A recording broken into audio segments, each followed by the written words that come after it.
Bago natin panoorin yung bagong patutsada ni Senator Marcoleta kay Erwin Tulfok at kay Pinky Lacson at sa minority, panoorin muna natin to. Dahil sinugod daw ni Senator Risa si Marcoleta kaugnay sa sinabi nitong mahirap kung walang legal background. Ba't masakit? Totoo namang wala kayong legal background dyan, marami. Lalo-lalo pa siya yung kausap niya at that time. Ito namang si Erwin Tulfok tumayo, naghurumentado. Sabi, ad hominem, hindi daw magandang sabihin na na wala silang kaalaman sa batas. Hindi naman yun ang sinabi na wala kayong alam o kaalaman sa batas. Ang sabi, walang legal background. Magkaiba yun. Panoorin natin itong eksenang to ha. Taasan nyo na lang yung volume siguro ng mga ninyo kasi nasa side lang ito, no? Ito yung eksena na sumugod si Risa Hontiveros kay Marcoleta. Tingnan natin. Wala ko, huwag yung palalawakin. Wala ko sinabi. Walang yung kung walang masyadong background sa mga. Totoo naman po Walang masyadong background. Totoo naman po eh. Tingnan nyo yung magiging reaksyon ni Risa Hontiveros. Mapapapalakpak na lang siya. Totoo naman po Ganyan na lang siya.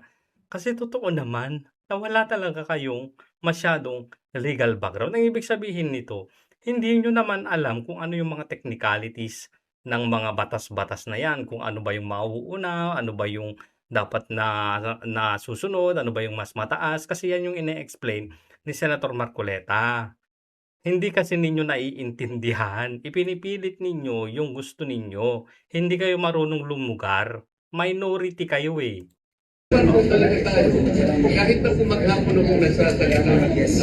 Kahit maghapon pa daw siyang nagsasalita. Pag hindi po niyo walang mag-distinction, may hirapan lang. Patungkol dun sa sa special law, etc., ganyan. Mahihirapan daw siyang magpaliwanag. Kasi nga, wala kayong mga legal background.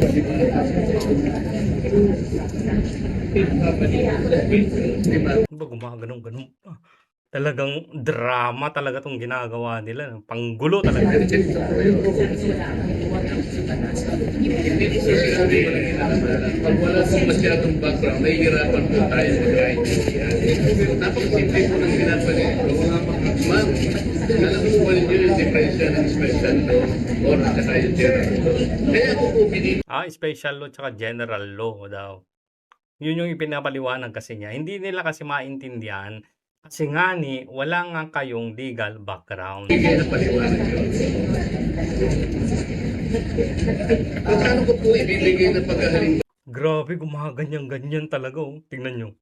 Ulitin natin ng konti. Paano ko po ibibigay na pagkahalimbawa sa inyo kung hindi po nyo maintindihan? Galit na galit Gustong manakit Ano po yung gumaganon pa. Wala ka nang ma-argue tapos gumanong ka na lang. Walk out na lang kayo. distinction? Ang special law, general law. Nag-uusap-usap na si Tulfok, si cosplayer, Bam Aquino, at saka si JB. Yung tila sinabi ni Alan Peter na siya yung nakausap na pang 14 pero pumunta sa minority. Ang kinakasin ko na wala ko, huwag yung palalawakin. Wala ko sinabi, yung kung walang masyadong background sa mga. Walang masyadong background sa batas. Totoo naman po Totoo naman po eh. Gumanyan na lang. Kasi totoo naman. Hirapan po talaga tayo. Kahit na po maghapon akong nagsasalita sa general law and special law, pag hindi po niyo walang mag-distinction, may hirapan lang po. Magkakaroon lang po tayo ng di pagkakaulugan. Huwag po ninyong bibigyan ng pagkakaulugan. Malinis po yung Gumagana. rin po ng paglalahad because to me, ito po ay napakasimple. Kasi palagi po kayong ganyan na kapag sinabi namin akala mo, kami ko'y merong kasama. Hindi po. Gusto ko Nakaredy na si Tulfok doon magsasalita na. Sasabog na. kung malinawan ninyo, I am precisely defining the distinction between a general provision and a special provision. Huwag kayo magbibigay ng ganun po. Pinipilit kong ipaliwanag po sa abot ng aking kakayang may paliwanag sa inyo unless and until we understand the distinction between the two. Baka po, pagtibati lang po tayo ng matagal. So huwag po niyong bibigyan ng masamang kaulapan. Pinipilit ko pong makatulong sa ating lahat. Kung naintindihan po niyo yung distinction, nandiyan po. So, Naiintindihan naman pala nila yung distinction. So, anong problema? wala po tayong problema. Yes, sir, sabi niya. I am trying to premise my discussion and my argument on the validity and supremacy of a special provision. Yan na po. Pinakikinggan ko kayo, pero ayaw nyo naman akong pakinggan. Napakasimple Buto, tayo-tayo naman sinatauhan. po ng distinction na binibigay ko. Huwag po, ang pakiusap ko lang po, huwag kayong magbibigay ng masamang kahulugan. I am only precisely placing a distinction between the two. Yun lamang po, wala pong ibang masamang kahulugan doon. Kasi po yung kayo na premise na gano'n. Huwag pong gano'n. Boss, explain na lang natin para hindi Huwag pong gano'n. Huwag pong gano'n. O binibigyan nyo kasi ng ibang pakahulugan. Nasaktan lang kayo. Wala lang kayong maibuga. Wala kayong maidebate. I-challenge nyo yung paninindigan niya. Patungkol si special law, provisional law. Wala eh. So ang ginawa nila, nagkomentado si Erwin Tulfo, lumayas. Ngayon, puntahan natin to. Takil doon sa motion dahil nga daw po may mga ilang senador sa majority yung kakasuhan at possible makukulong din po. Yun ang kanyang sinisip. Yun ang iniisip niya. Pero Kaya ba ayaw niya ring madaliin namin? Dahil Yun nga, bakit ayaw madalihin? Bakit pigil na pigil sila? May alam ba sila?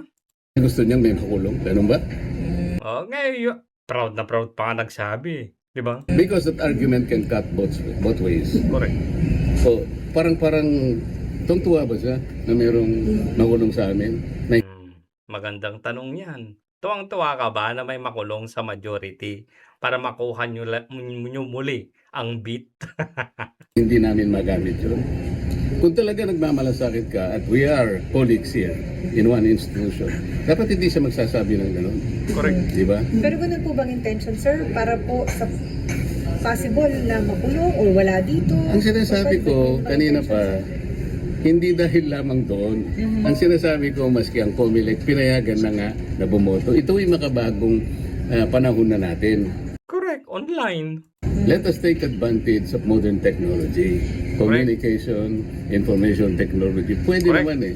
Para sa ganun, lahat makapag-participate. You know that Congress is a deliberative body. It's a parliamentary institution. So lahat dapat magampanan ng tungkulin. Bakit mo i-deny sa kanya yun? Sabi naman namin doon, under justifiable conditions. So, under justifiable condition naman pala. Ang problema kasi, hindi pa nila napag-uusapan yung mismong motion. Ganyan na sila mag-react. Nasa botohan pa lang sila kung pag-uusapan ba o hindi. Bakit ayaw ninyong pag-usapan o hindi? Kasi alam nyong talo kayo sa debate at botohan. Kasi sa kangkungan lang sila pupulutin. Dahil wala silang numero. Wala silang bilang. So, paliliwanag na, hindi pa nga kami makapag-debate. Ako talagang gigil na sila. So, na. pwede lumabas po sana yun sa debate, sir? Sana nga, ganun lang. Kung hindi naman sila magbibigay ng pagkakataon na pag-usapan namin, nako, kamumusyon ko pa lang, talagang akala mo yun.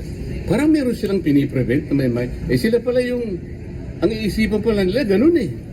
Yeah, talaga. Ganun talaga. Gusto na lang may pahamak yung mga nasa majority. Wala kaming iniisip na ganun. Pero sir, kung sakali, justifiable reason po ba para sa virtual attendance sa sesyon? Tsaka na natin pag-usapan niya kung mag-a-apply nga doon sa debate namin. Correct! Wala pang ang debate. Pag-uusapan pa namin yung motion eh. Pero saan originally po ba nakaschedule na pag-usapan po yan today? Ma'am, alam mo yun, May 11 pa kung natatandaan yun. Yung mga marami sa inyo nandun. May 11 sa nangyari.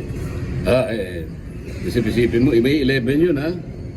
Yung minority, sapagkat nakuha namin ng kailan nangyari yan? 26 pa, di ba? Majority, nandun sila lahat sa lounge namin. Mm. So ako naman, kinukumusta ko naman sila. Saan napunta itong mga kasama ko? Din nakita ko nagbiro pa nga ako eh.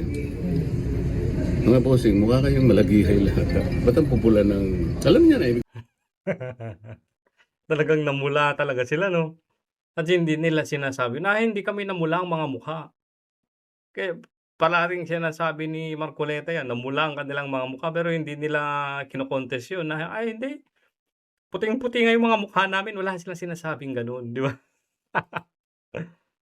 Ibig sabihin, kaya kausap ko nila. At nung i-propose ko yun, isip-isipin mo kahit na mapupula, biglang dito magbuka agad. Talagang ano, no? Talagang gigil, no? Napigilan, no? Talagang binabantayan na parang napaka... Is there something spectacular? Yun ang ano, yun ang problema. Bakit parang napaka-special sa inyo? Parang bakit takot na takot ka ba kayo na i-amend natin ito? Ayaw ba ninyong i-take advantage sa modern technology? Hindi ko rin talaga magets. Bakit takot na takot sila? Isa lang ang ibig sabihin niyan, ayaw nila. Kasi alam nila, baka meron silang mga impormasyon na may probable cause na at dadamputin na yung kasamahan nilang mga nasa majority. Ayaw nila. Ano ba tayo? Panahon pa ba tayo ng medieval age? Andito na yung technology. Sisihin natin ng COMELEC. Kayo naman. Pati internet, ginagamit na ninyo. Kasi di ba Ganyan. magbibigay ng special favor sa ibang senador? Kasi kayo They could say that.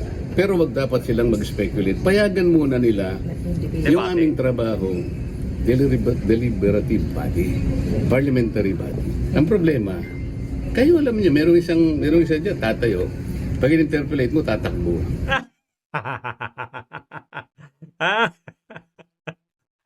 Ping, pinatamaan ka na naman. Ayaw nyo sa interpolation. Ayaw nyo sa debate. Ayaw nyo sa botohan. E di mag-resign na lang kayong lahat. Ang dadrama ninyo. Tapos kanina ka ngayong araw, one day after nung nangyari na yan, nasa social media, nasa mainstream media na silang lahat, halos lahat. Puro damage control, paliwanag dito, paliwanag dyan, nanyan si Erwin Tulfo, pati si Win Gatchalian. Sila na yung laman ng mainstream media nagpapaliwanag. Bakit? Kasi yung backlash sa kanila, negative, sobra. Pinagtatawanan sila ng taong bayan. Ang drama-drama ni Pia, gumaganyan sila. Pero sila naman, itong mga batang parang inagawan ng candy. Mga talunan, mga iyakin. Tama naman yung sabi ni Alan Peter Cayetano. Kung may objection, kung hindi may pagkakasunduan, daanin sa botohan. Pagkatapos nilang marinig yung daanin sa botohan, lumayas. Mga pikon. Mga walang modo. Ngingiti ka, kilala mo, di And ba? you're referring to... Ikaw na, kilala mo sila. Tatayo siya. Pag gusto mo siya interpolate, tatakbo siya dun sa lounge, o kaya akyat siya, ang tangkarang mong ginagawa, pupunta siya sa inyo. Interview rito, interview doon. Hindi po ganun ang Congress. Hindi po ganun ang Senate. Either nakidebate ka, kung ayaw mo makipagdebate, you have no right to become a senator of this republic. Aray mo. Kung mag-walk out ka, kayo po. Ngayon po, baka ang iniisip nila ngayon, parang kami na naman ang masama. Hindi po kami nag-walk out. You just imagine this. Hindi ba kami mga mature na tao na pag-usapan namin ito? Hindi ba kami mga mature na tao na pag-usapan to? Parang sinasabi mo namang immature sila. Kasi nga, ang mature na tao, mature na senador, professional na senador, magkikipagdebate ka. Hindi ka mag-walk out. Nag-walk out ka na nga, gaya ni Erwin Tulfo, Subiri, ngaw-ngaw pa sila ng ngaw-ngaw habang nagsasalita. mga immature. 'Di ba? Tapos nandiyan na yung sinasabing, this is BS, binobola kami. Yung mga iyakin. Yaks! Tantado.